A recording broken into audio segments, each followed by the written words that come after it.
Narito ang mga balita sa araw na ito. Same-sex marriage, approved na sa hari ng Thailand. Nilagdaan na ni King Maha Vajiralongkorn ng Thailand ang batas sa same-sex marriage, kaya naging unang bansa ang Thailand sa Timog Silangang Asya na kumilala sa marriage equality.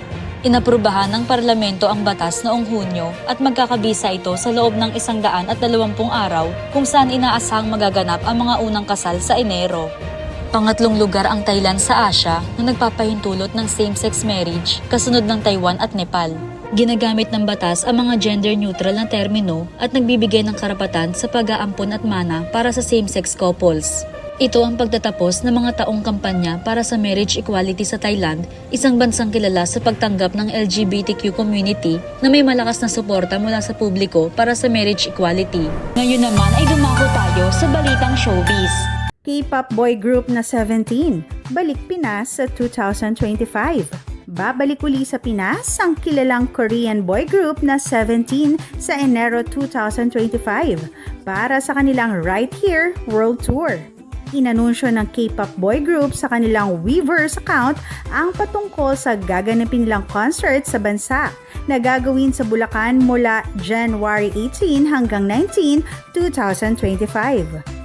Wala pang karagdagang detalye ukol sa venue at ticketing na kinukumpirma.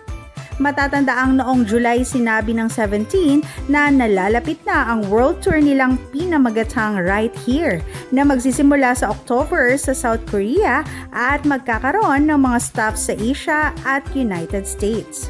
Naghahanda rin ang grupo para sa kanilang comeback sa susunod na buwan, kung kailan ilalabas ang ika-12 mini album nilang I Felt Helpless. At narito naman ang mga balita sa ating bansa. VP Sara, hindi dadalo sa ikalawang budget hearing ng Kamara.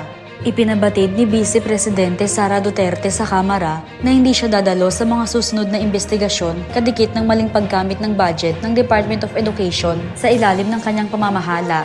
Bagamat dumalo si Duterte sa unang pagdinig ng House Committee on Good Government and Public Accountability noong nakaraang linggo, sinabi ni Duterte na liliban na siya sa mga susunod pang pagdinig ng komite.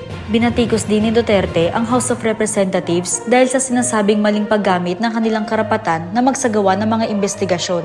Magugunitang humarap si VP Sara sa pagdinig ng House Committee on Good Government and Public Accountability noong nakaraang linggo at sinabing ang mga pagdinig ng komite ay isang pampulitikang atake. Ako si Jenny Rose Albason, nag-uulat.